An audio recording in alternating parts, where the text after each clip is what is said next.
Hello दोस्तों, रत्नया नमस्कार। दोस्तों, मेरा नाम है दीपक डोडामनी और आप देख रहे हो मेरी ऑटोबायोग्राफी रत्नया टेल्स मेरे यूट्यूब चैनल रत्नया व्लॉग्स पे।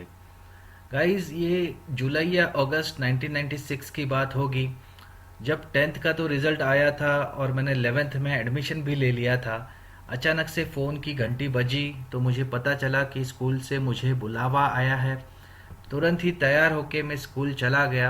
वहाँ पे प्रिंसिपल भगत मैडम मेरा इंतज़ार कर रही थी।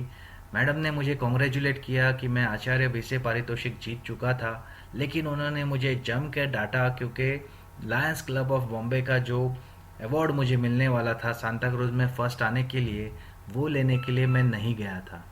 मैं मैडम को बता रहा था कि देखो मैडम, मैं काफ़ी टेंशन में हूँ, मैं काफ़ी नाराज़ हूँ क्योंकि इतना परसेंट होने के बावजूद भी मुझे रुइया रुपारेल नहीं मिला है और मुझे एसआईएस पे सेटल होने पड़ा।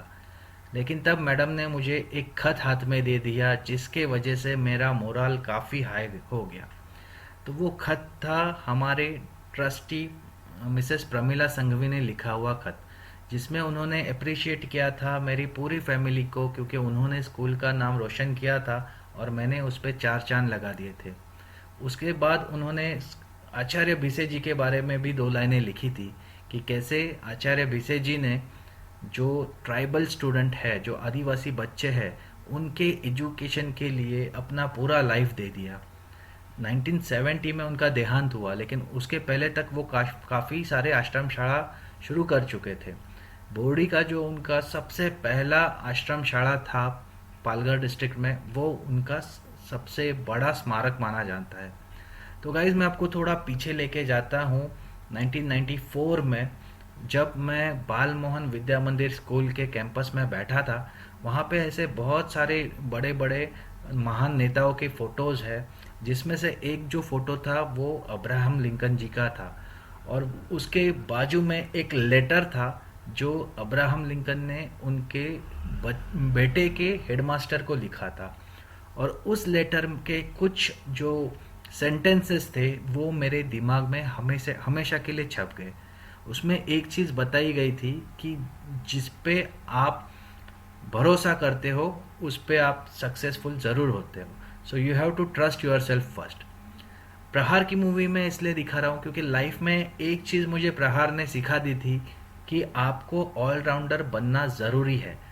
तो उसमें एक नाना पाटेकर का सीन है जिसमें नाना पाटेकर पहले चेस खेलता है, उसमें ओपोनेंट को हरा देता है और उसके बाद वो माउथ ऑर्गन भी उतने ही अच्छे से बजा लेता है।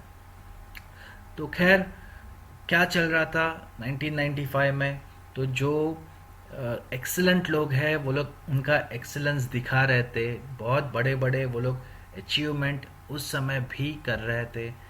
बिल गेट्स ने विंडोज़ 1995 लाया था जो कि क्रांतिकारी था ऑपरेटिंग सिस्टम में। अब तक जितने ऑपरेटिंग सिस्टम आए थे उससे ये काफ़ी सुपेरियर था, उसका इंटरफेस बहुत अच्छा था। और उसी टाइम पे जो एप्पल के फाउंडर है स्टीव जॉब्स, उनको अपने ही कंपनी से निकाल दिया गया था और उन्होंने पिक्सार एनिमेशन में अपना स्टेक बढ़ा लिया था और एक बहुत ही बेहतरीन और बहुत ही बड़ी एनिमेशन मूवी वो लेकर आने वाले थे जो 1995 में आई। उसका नाम था टॉय स्टोरी। जी हाँ, इसके पहले ऐसे लेवल की इतनी बेहतरीन एनिमेशन मूवी शायद ही बनी थी। हाई बजट में बनी थी लेकिन काफ़ी अच्छी बनी थी। तो उस समय 1994 का एंड में हम लोग भी बहुत एक्सीलेंट दिखा रहे थे। जो साइंस एग्जीबिशन है उसमें हमने प्राइज़ लिया था।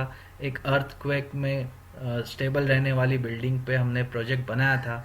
मेरा भी होमी भाभा में उस समय पे अच्छा रिज़ल्ट आया था और मुझे पहली बार एक मौका मिल रहा था कि मैं best of the best student के साथ ऑल मुंबई लेवल पे compete करूं। जी हाँ, बाल वैज्ञानिक में मैं मेरिट में आया था और सेकेंड राउंड में चला गया था।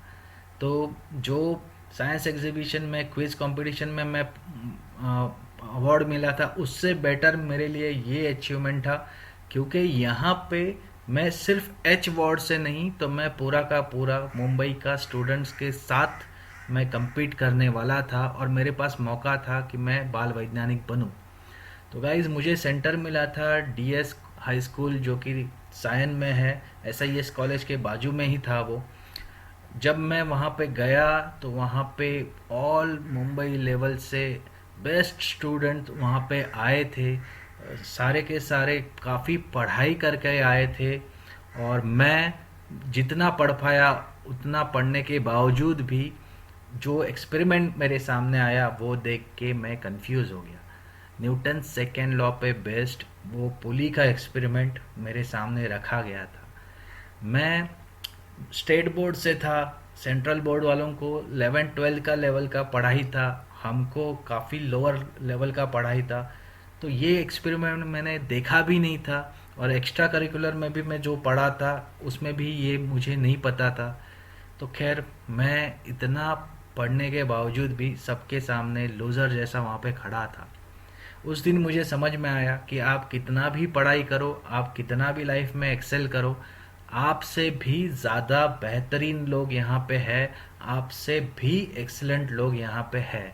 तब से मैंने डिसाइड किया कि अब से रैट रेस में नहीं भागना है, सिर्फ एक काम करना है कि एक्सेलेंस के लिए स्ट्राइव करना है। ये जब से मैंने डिसाइड किया दोस्तों, मेरी लाइफ पूरी बदल गई। जो एंजाइटी मुझे रहती थी, जो मैं हमेशा कंपटीशन कंपटीशन करता था, जो मैं मतलब एक रेस में भागता था, वो सारे चीज़ों से मैं दूर आ चुका था। इसके आगे की स्टोरी नेक्स्ट एपिसोड में। Thank you.